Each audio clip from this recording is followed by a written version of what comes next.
we're here to talk about the handbook on, renewable energy integration for zero emission trucks and charging stations.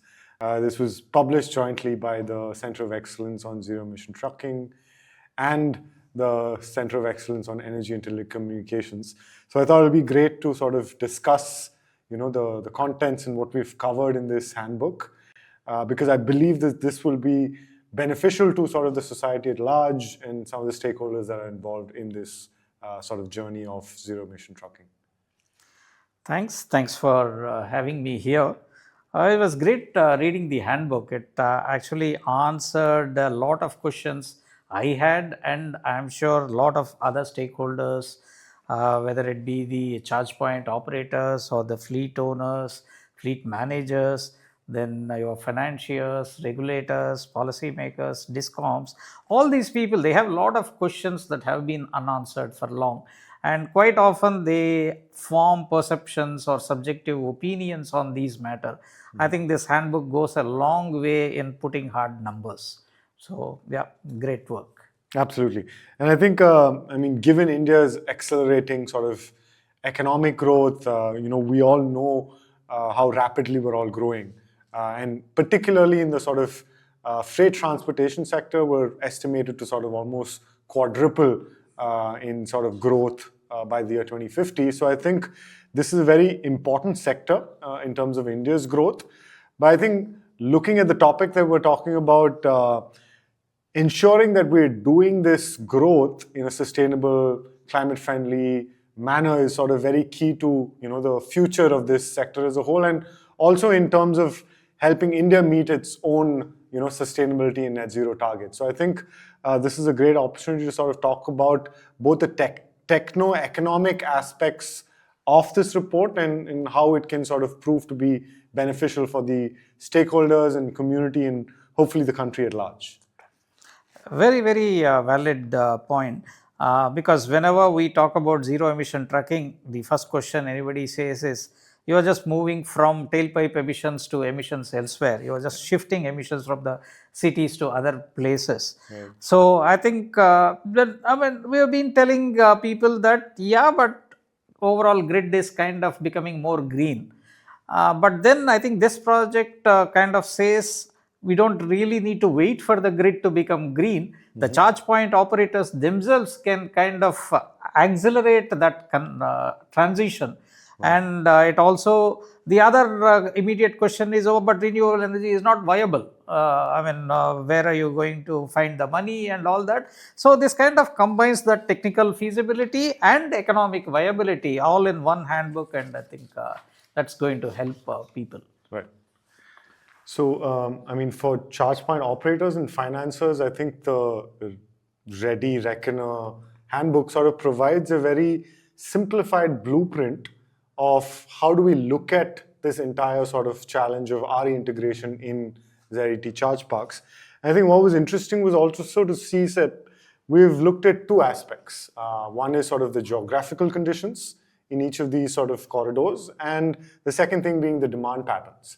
And what I really like about how the handbook has sort of covered these pieces is that it's providing not only sort of investment costs that's required, the returns and payback, but done that in a manner that can be sort of readily taken away with the example or the case study of two particular corridors, namely the Chennai-Bangalore corridor and the Solapur-Vijaypura corridor. And that really gives us a real sense of what's happening, how much it costs, and what could be sort of the returns that someone who's setting up a charge park could sort of generate while doing this in this entire journey. True. I think the Ready Reckoner is exactly that. So it starts from, okay, how do you even size your charge park? How many charges should it have? What is the power demand, etc. And more interestingly, it offers these two business models, compares these two business models. So invest completely on your own or go for that group captive scheme. And the numbers are there to see that group captive scheme is so advantageous. Mm-hmm. It kind of cuts down investment to a fraction of what it would otherwise take if you're doing the complete investment on your own. And the whole thing makes it so profitable. So especially in a high density corridor, your payback period comes down to such a low value that it's a no-brainer. Right. So I think what we've also sort of seen through the course of this handbook was that the entire piece sort of quantifies investments, costs, and payback, and that really helps decision makers sort of make the right selection when it comes to sort of setting up their charge park stations. For example, I mean, how much does it cost to set up a megawatt of solar versus a megawatt of wind? And then also looking at what model works best for them. Is it a captive model, the group captive model? And that really, I think, is a piece that helps the community at large get a much better sense of what's happening and accordingly make informed decisions. Right, right. I mean, when I looked at the numbers, it kind of hit me, and the numbers communicated much more than a sentence or a paragraph would have communicated. And looking at the capex, generally the same for both, but then if you look at the return, the payback, despite that high capex, if you go for a group captive power, your payback period drops from 6+ years with captive to under 2 years for the group captive thing. Makes the whole thing viable, and depending on the traffic on that corridor, you can see profitability with all this RE investments.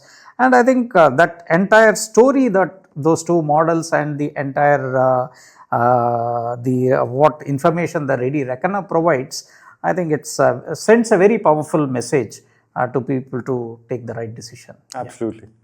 The handbook sort of really looks at also identifying the convergence between the energy and transportation departments, for example. And I think addressing challenges around licensing, tariff design, and the whole interoperability standards is also going to be very crucial in sort of the long-term sustenance of this entire piece. Correct. Correct. For a lot of these policy makers, regulators, DISCOMs, or state transport authorities, there have been a lot of gray areas. For example, if you take the DISCOMs, they don't really know what especially a truck charge point, what kind of a load it will add to the grid, and whether the grid is resilient enough to take that.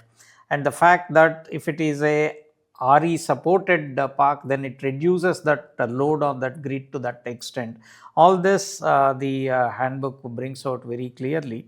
And also it kind of policymakers can know that, yeah, if we have something like this green energy open access, again, how does that help the charge parks as well as the DISCOMs in managing the load due to this.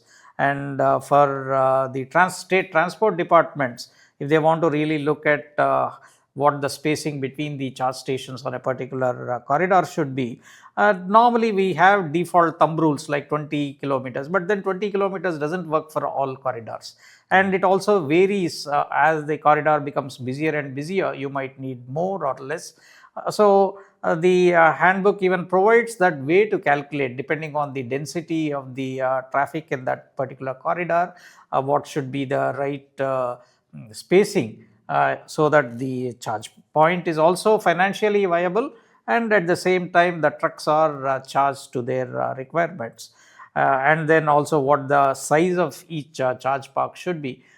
So that way, with all this information, it is like makes even taking decisions more based on data and more based on the actual ground realities, rather than just going by some thumb rules and things like that. Certainly. The technical chapters of the handbook really looks at also sort of providing practical advice to developers as well as technical operators.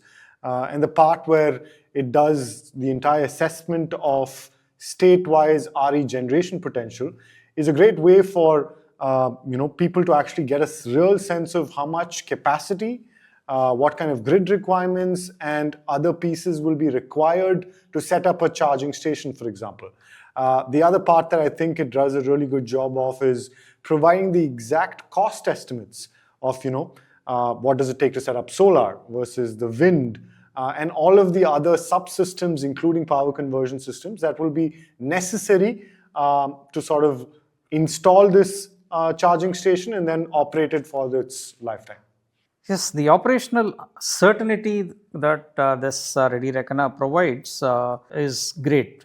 Similar to what you just mentioned, even the battery energy storage system, especially if it is powered by renewable energy, then BESS becomes fairly mandatory, especially if the charge point operator wants to manage the demand charges. So, just to kind of give numbers like how much capacity do you need and what it is going to cost, and because of that what is your saving in demand charges, all that helps the charge point operators invest in BESS and size it correctly, so that again overall it's both practical and financially viable. And finally, also sort of looking at the maintenance aspects of, operating these systems, the handbook does a really good job of sort of ensuring that we get a real sense of what are the different considerations that we should take into effect when it comes to operating these systems. Especially when we talk about solar and wind, that's going to be around for the next 20, 30 years. What is really the impact of things like, soiling losses, temperature, and other aspects really provide the users and operators an accurate picture of what they should be doing and how they should go about operating this asset over its lifetime. See, the ultimate benefit why we are talking about all this transition is the overall impact on the environment and the climate. So, if we want to make this transition resilient, economically sustainable and clean, this entire zero emission trucking deployment has to depend on renewable energy. So, by moving from the grid powered charging for these trucks to renewable energy powered charging, it goes a long way in meeting our climate goals, our commitments, and we do that in over the time frame that you mentioned in a nice and clean fashion. The handbook also sort of puts together a very interesting sort of tool in the form of the RE Charge Ready Reckoner Calculator, which is essentially a simple Excel-based tool, and that can be used to essentially model what is the RE capacity requirements, what is the structure that you want to base the investment around, whether it's captive or group captive, for both solar, wind, or a mix of these sources that one would need to set up their charging stations. And I think the idea behind this is really to provide the operators and users an actionable sort of idea around how much it costs, what capacity they need to set up, and how they can go about doing this in a very straightforward and easy to sort of comprehend manner. And I think the overall job that it does in sort of conveying to the user the benefit of doing this and helping them make an informed decision is what I think makes this a very unique and powerful sort of handbook that can help educate the audience at large. The renewable energy charge ready reckoner, that calculator that's provided, gives you a business module where you get all this information and more. So, you just need to enter additional details like which corridor are we looking at, what is the density, truck density on that corridor, how many trucks, and what is the source that we are looking at, is it solar power, wind power, or a mix of these two, and which state are we going to set up this charge park. Right now I think Tamil Nadu and Karnataka are provided and information on these two states is provided, so you know what the potential is.